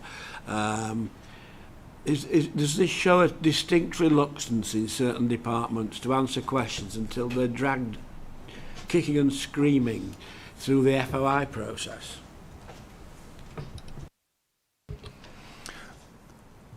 There is, in terms of individuals going to services, we would absolutely expect services to respond direct. The issue comes really where if we do publish an FOI email address for people to use, there is legislation that we need to apply, and there is a right of recorded information. And really, if individuals don't get everything that they're entitled to, it follows a more formal process.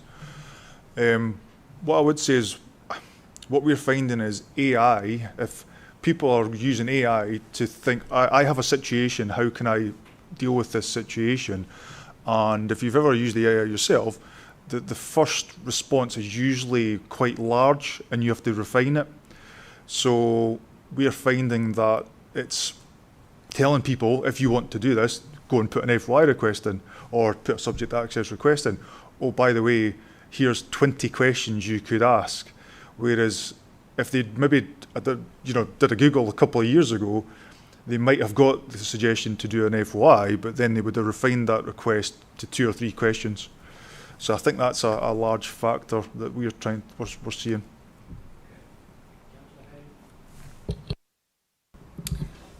Yeah, my question sort of relates to the other side of that, because obviously there's a cost limit to FOIs. So is use of AI technology actually increasing the amount of information that we can disclose, because it's less time consuming for individual members of staff?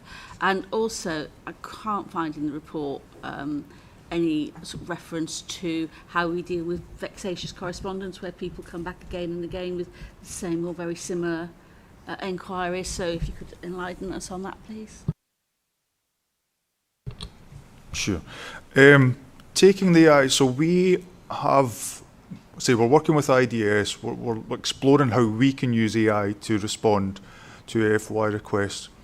I would suggest that some staff across the organisation are using Copilot licenses to uncover information, but unless you've got a full Copilot licence, I don't believe it works in the way that you would need it to find the information that you have access to. It's more a case if you have the limited licence, you've got to put the information into Copilot to tell it to process or summarise it. So that's the first thing. But what we are looking to work up is, can we actually within ourselves, if someone puts a request in, it will suggest information that's already in the public domain. If it's accurate, does this answer your question? If not, we would then look to see if AI within the council can search for the information so that officers don't have to do that as well. So we definitely are looking to do that. In terms of the cost limit, it's basically 18 hours / £450 cost to the authority, and we apply the exemption as we see right. So sometimes we have to rely on services telling us and knowing that applies, but we do have that information within the allocation emails, and we do some emails out to staff, so they should be aware of that. But on face value, yes, we absolutely apply the legislation as we're able to, and if something would take longer than 18 hours, we would refuse that request. What you've got to do at the same time is provide advice and guidance to say how the person could perhaps refine their request so that it was less than 18 hours as well. So that's that. And again, vexatious, similar principle. We apply the legislation as we think we are able to. So we do sometimes refuse requests as vexatious. I know there is more, I don't know, national discussion of what should be, if there's other things that should be brought into that. I've seen discussions of whether there should be limits on the number of requests people can put in. But on face value, at the moment, vexatious relates to behaviour that's inappropriate. To summarise it, I mean, there's a criteria that we can apply, and at the moment, literally, someone putting a different request in every week. Generally speaking, if it was on different information, so take a journalist for example, we would have to apply that. Reply.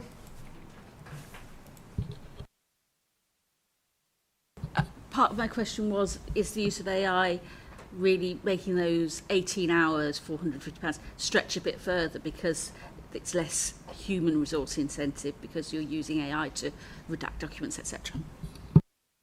Yeah, I'm sorry, in relation to that, I don't think we are using AI enough to understand that. As I say, for me, it's only officers who would have a full licence, which on face value I could absolutely understand, as opposed to them having to look for information, prepare a response. On face value, they could take the information request and say, I have access to this information, or Copilot already knows that, prepare a response for me. So, yeah, that's certainly likely to become the case.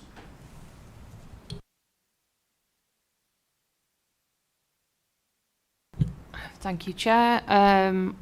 Just to follow on from the point that corporate people have raised around the increase in FOIs, and I've definitely seen instances where residents and community groups have asked for an FOI because they haven't had a timely response or they've not liked the response. So to what you said earlier, did you say that you're going to start making sure that root causes are logged so you can start to really see a trend on this? Is it happening now, or is it something that's planned? Well, so the new Power App we've just put in place, we went on the basis of you get out what you put in.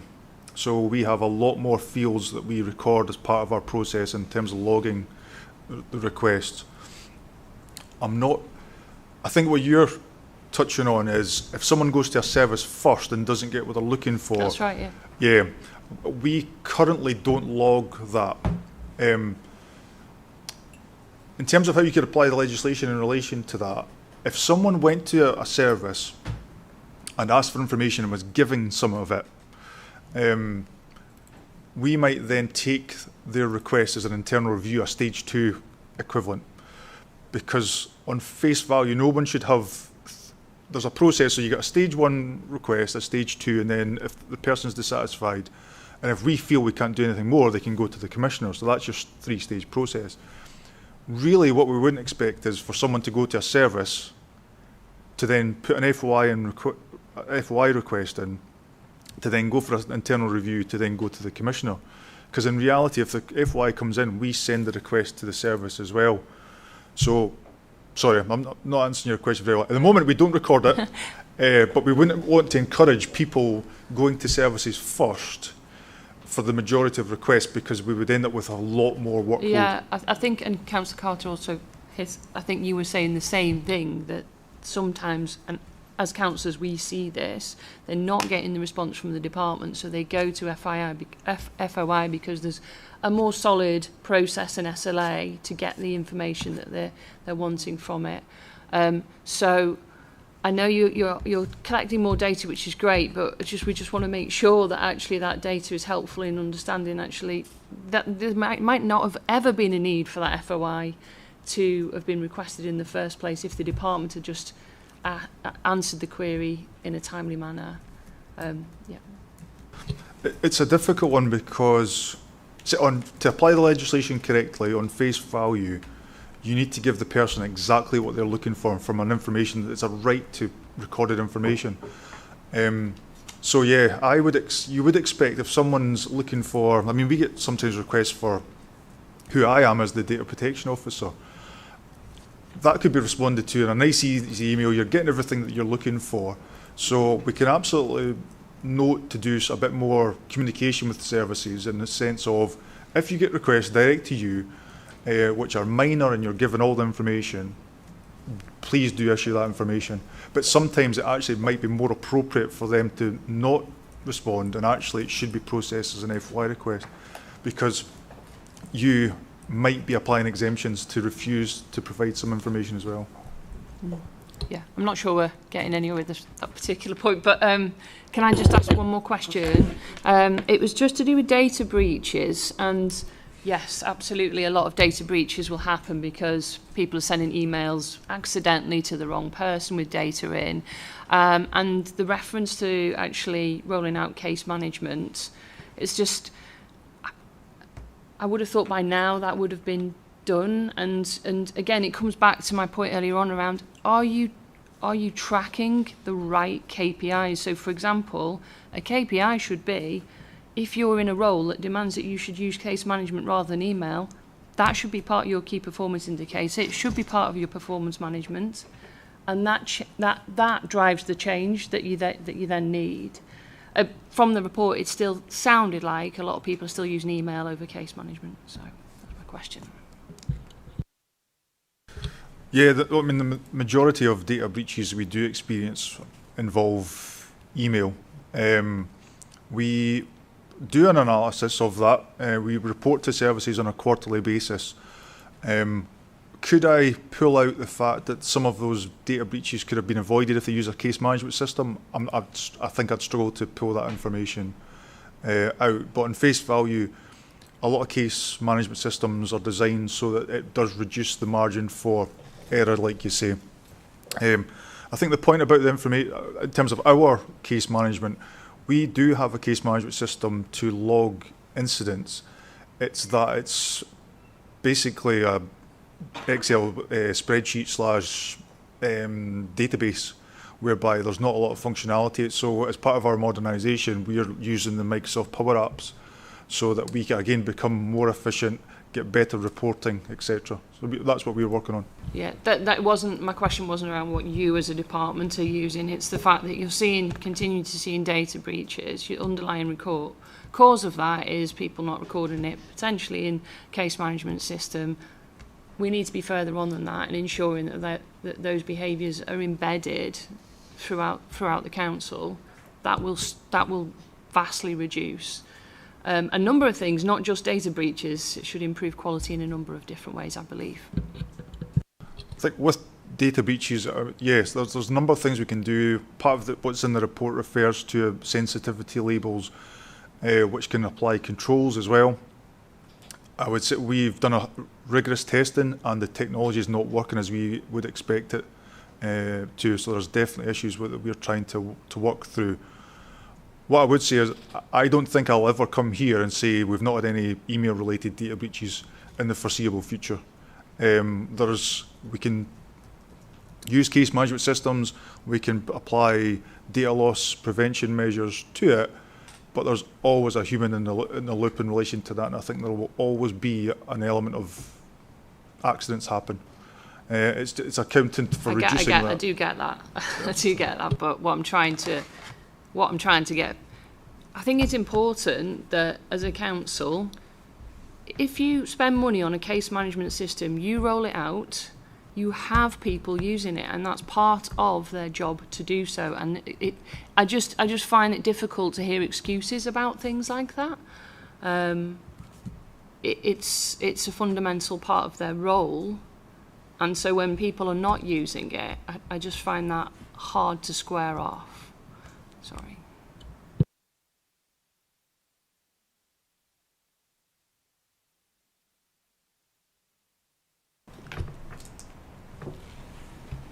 Is it possible for me? Yes, Marianne. Sorry, can I just come in and answer that? Because I think we do have case management systems in place. You know, there might be one around planning, there might be one around, there are around social care, etc. There's a number of case management systems, and there will be good compliance with those in that service area. The challenge is more the cross-cutting stuff, and that's where we don't have a single customer relationship management system in place. A paper was agreed recently at Executive Board to do an investment in that, because that is quite complicated, because obviously, as you know from your mailbox, you know, people are after a lot of different aspects of inquiries. Ideally, we do want more of a single view, but that in itself is complex around the kind of information, you know, so say, for example, social care information, you can't have that available to planners, for example. So it's probably worth a conversation here at some point about that customer strategy as that moves forward in terms of implementation.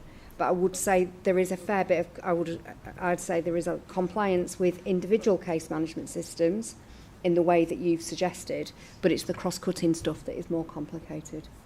Does that make sense? I think so, thank you. Okay, I think a number of things to pick up there.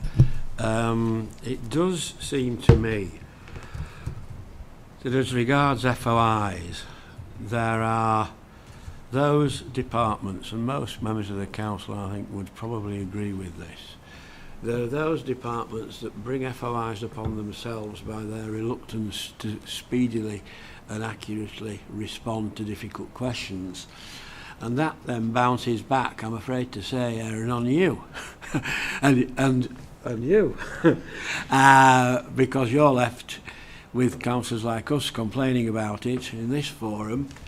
And it seems to me the departments all registered here with the level of FOIs against them need to look at themselves here. And the freedom of information means what it says. And over again, there are times, I am sure, that questions can be answered far more directly and to the point. In my experience, bad news has never got any worse by being buried. And I think, Mariana, there's a message for CLT here, which I think should be given, and similarly on data protection.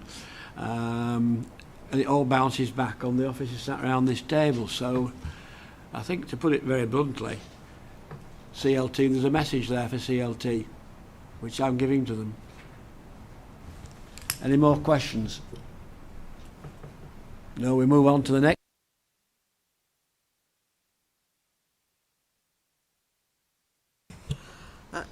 Sorry, I'm not. With the recommendation,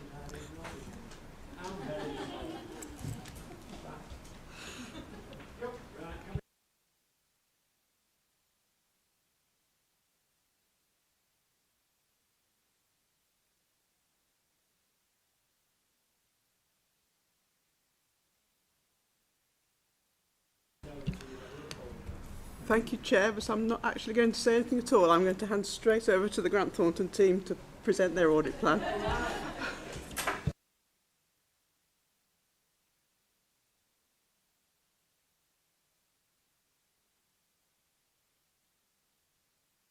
I think we've just made it into the afternoon, Chair, but good afternoon to everybody. As I said at the beginning, my name's Mark Stocks. I'm a partner with Grant Thornton, and I've taken over from Sarah, who was your partner engagement lead. So this is the audit plan for 25-26. I'll take you through sort of the brief highlights, and then I'm more than happy to answer any questions. So page 3 just deals with where the government is and its backstop legislation. Obviously, Leeds has done very well, and it's not been impacted by that. So, so we're going to go for November, early December again, because next year, so the year after, that actually comes forward. The backstop is going to be November, but as we sit here today, I don't see any kind of issue in terms of hitting that. Page 5 and page 6 just give you the headlines. As members will be aware, so our audit falls into 2 pieces. So basically we do the financial statements audit, and then we do the value for money work, which covers your financial sustainability, your governance, but also the performance of Leeds as a council. In terms of the financial statements audits, we approach it in terms of significant risk. We obviously test all the material balances within your financial statements, but we give particular attention to the areas that we do believe are significant risks. Some of those are mandated, some of those are standard. So just going down that list, management override of control, that's really the ability of management to alter the accounts to present something that it perhaps shouldn't, and that covers anything from accounting estimates to journal controls to significant judgments. So that's in every audit plan across the world, or at least across England anyway. So and then standard for the public sector in England, your land and buildings, dwellings, and pension, they're really big estimates within your accounts. So we always look at that in detail. And then the two others that we've pulled out this year are general ledger and payroll and equal pay, and I'll come to those as we just move further down the report. And then in terms of value for money, as I said, we cover those three areas on page 6 of the report. So the areas of focus are going to be around your financial sustainability and also your DSG deficit, which I think sits interestingly with the recent Ofsted report on SEND, because obviously you have pressures both ways, and I'll just talk a little bit more of that as we go through. And then equal pay. So just moving down then, if I can, to sorry, my screen has moved. So just down to page 20, if we can. Have I just turned everything off? Oh, there we go. So I've pressed the AI assistant. Right. No? Just give me one moment. What's he doing? Right.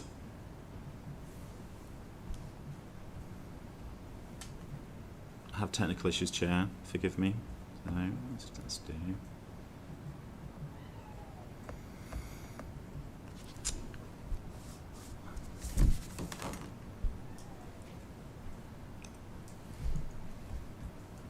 Excuse me, Chair.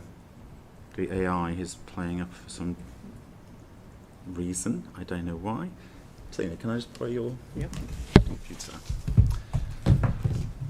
Apologies for that, Chair. So it's just moving down to page 20. So one of the major areas I was talking about was sort of IT. So during the year you've introduced a new ledger, new payroll systems. So as you can see, there's a comprehensive sort of areas that we'll look at. That work's pretty much done now. There's nothing in particular that we need to talk to you about. And then just moving down to page 24 and 25, I said I'd talk a little bit about value for money. So the two key areas, first around your financial sustainability, and that's both your general fund reserve, which is fairly low, but also around the DSG deficit, which is going up considerably. And so we're going to have a look at that just to see whether the plans that you've put in place are actually impacting appropriately to make sure that you are financially sustainable going forward. As I said earlier, clearly the Ofsted review will impact on that because you will be under pressure to do more in terms of the plans for children, which will cost more, is the reality. But the government, I know the government's taking over the DSG deficits in the next year or so, and it's paying off most of them for you, but you will have to have a plan in terms of how you both control those deficits, but also how you respond to Ofsted. I'm not going to say too much about equal pay in an open forum. Clearly that's something that will impact on both the financial statement audits, but also value for money. So we've set out a plan with officers in terms of the work that we will do, so we get a good understanding and can report back to the committee. I think, Chair, when we do report back, that's probably an item that we'll need to take in private. So that's all I really wanted to say. Apologies about the IT issues, and thank you for saving me, Talina. So over to you, Chair. I should welcome you both as well, because you are new from Grant Thornton to us, are you not? We are, but, and with IT issues, clearly. So,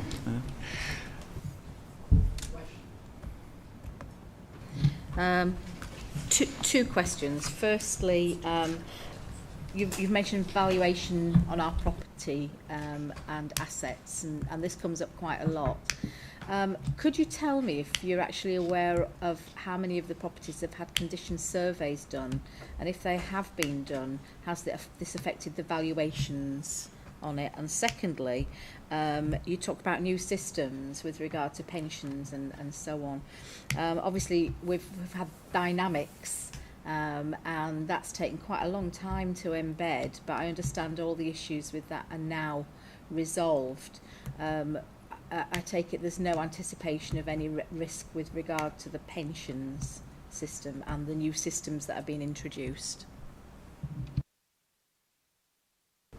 Was it houses, you said, on in terms of condition surveys? Sorry, I didn't hear you. Was it houses you mentioned on condition surveys, or just general property condition surveys? General property and assets. Thank you. So we look at all aspects of your property, and we do look at the conditions. Obviously, the primary responsibility for the valuation is through your valuation experts. So we rely on them, but then we work through in terms of the assumptions that they've made. So we would look at so for a property like this, which doesn't have an open market value, we would look at the BCIS indices in terms of the standard cost per unit of floor area, and then we will look in terms of the detail in terms of the other assumptions that they've made. But yes, we do go through the condition. But that comes from two parts. It comes from the age of the building. But it also comes from what's happening with inside and how often you've been refurbishing and whether you've got a significant backlog. But yes, we do look at the condition of the building, as will your valuer. So what was the second question? So around new systems. New systems.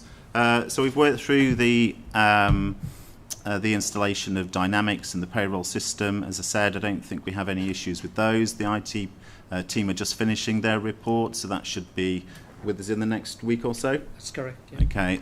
And then in terms of pensions, no, I don't have any underlying concerns in terms of your pension systems.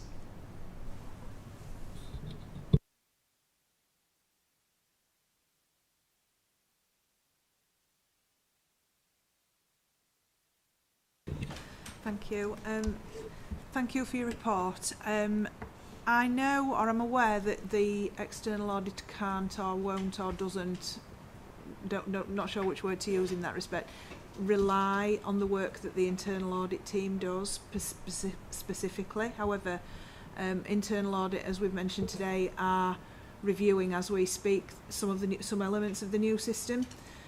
Will you take into account, perhaps in your planning, and how you carry out your procedures, the results of the internal audit functions work in that respect? Has offered to take that one. Yeah, thank you. What we can't do is we don't take direct assistance from internal audit, but we do use internal audit work for our risk assessment purposes. So of course we will use whatever the information internal's got and the findings as part of our risk assessment, and see how that would impact our financial statement audit.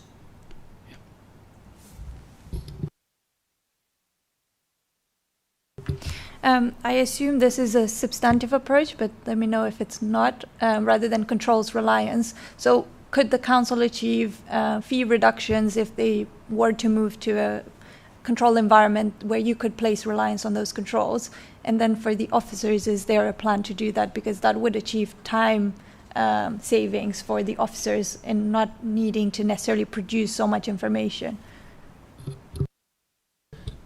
You're absolutely right, Councillor. So it is a substantive approach, and we use a substantive approach across all audits in the public sector. The problem with the controls approach is that if you get one or two failures, then it undermines the whole of the assurance that you've gathered. And unfortunately, because just because you're so large, to be candid, it's almost impossible for management to ensure that everything is done right every time, because people are people. So we don't tend to follow a controls approach. I think you were talking about AI. I was listening with quite a lot of interest, because I think AI is the future in terms of what we do in audit, because we are going to be introducing AI over the next few years that will allow us to do, I think, a greater level of testing, will give us a greater level of understanding in terms of the system flows and the information within there. And I think that's more likely to lead to cost reductions than a controls approach. Okay, makes sense. So you're excluding, given the size and complexity, a possible controls approach in the future? Well, we keep on trying, and then it doesn't work. And then we find we've got abortive work. And so I've done this for quite a long time now. And we've had about 4 or 5 goes at controls, and it's just, like I said, it's just too difficult now. As the organisation learns and grows and it gets its own AI, then it might be that we can look at that. But just for the moment, I'm not sure it's the best way forward. Okay. Just got one referring to page 25, and without mentioning any figures in particular, I am aware that we settled an equal pay claim some time ago, for which the council had set aside unaccrued monies, shall we say. Are you happy that we are making any provision now for this next tranche of equal pay claims? And if you aren't aware, will you be investigating that? Thank you, Chair. So that's what the programme of work's for, to be candid. It's to have a look at where you are in terms of the claims that have been made against the council, whether there's any validity to them, to be clear. So, and then there's a whole process beyond that in terms of negotiation and lawyers and so on. So I think it would be premature for me to come up with a figure. I certainly don't have that figure at the moment, and I think that's for me to work through with officers over the next sort of 6 months to determine what we think is best for the council, because I think that's the most important thing. But we'll, once we're up to speed and we really understand, then we're happy to do a briefing of the committee with officers. Thank you. I'll just say, before moving on to the next item, it's an area everyone should be very concerned about on this committee and elsewhere. Okay, all those in favour? Yes, thank you. Anybody against? No. Can we move on to the next item, please? Thank you, Chair. So the next item is the presentation of the annual report of the committee for the 25-26 year. It goes through the work that was received by the committee through the year and demonstrates how the committee discharged its responsibilities for governance, risk, internal control, audit and financial reporting.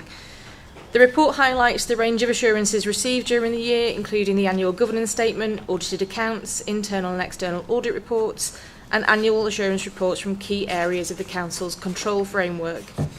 It also reflects the important role that members played in providing independent oversight, constructive challenge, and supporting continuous improvement. Overall, the report provides assurance that the committee has operated effectively and has continued to add value to the Council's governance arrangements. Members are invited to note the report, provide any comments or feedback, and if agreed, to support Councillor Carter to present this report at full council on the 9th of September. Happy to take any comments or questions. Comments, questions? All those in favour? No. Sorry? Oh, I thought you were voting. I will vote All for right. it. I think it's a really good run through. And forgive me, I can't see, because obviously it was quite a turbulent year last year, and we are reporting on last year, not this year. So I'm just wondering, and I might have missed it, if this is the right place, or you might say it in your speech in council to make reference to the year and the chair. And and so on. making reference That's fine. to the whole year and indeed the very sad event when the chair of this committee for a number of years very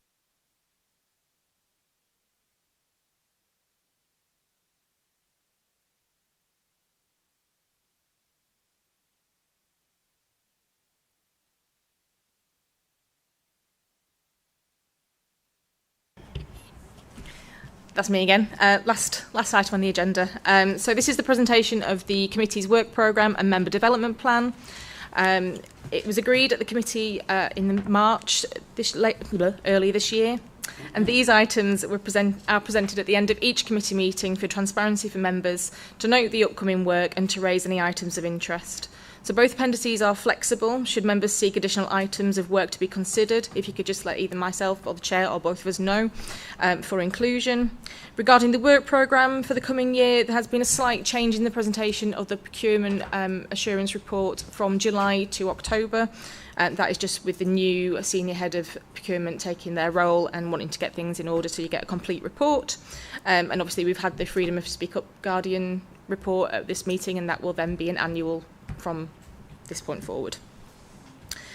Regarding the member development plan, it has been written in line with CITFA's best practice guidance and aims to address the areas of knowledge that members would find useful whilst they're on committee. Following an earlier discussion with Councillor Carter, we're trying to arrange an in-person event in the September between the breaks between July and October to give you a full rounded picture of information, guidance, and to ask questions about any of the assurance reports that are coming up during the year.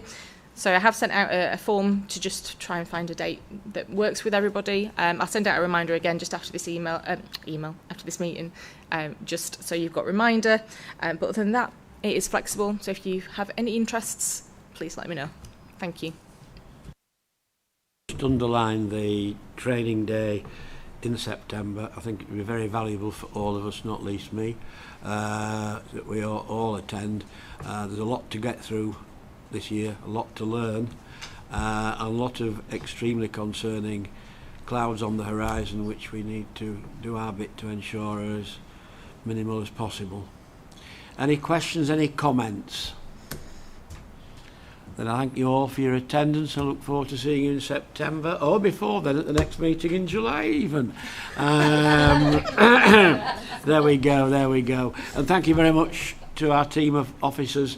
Much obliged for all the briefings I've had over this past few weeks coming out of my ears, but they'll continue. And thank you to our guests. Thank you very much, everybody. No sunshine, I'm afraid. Can't promise you that.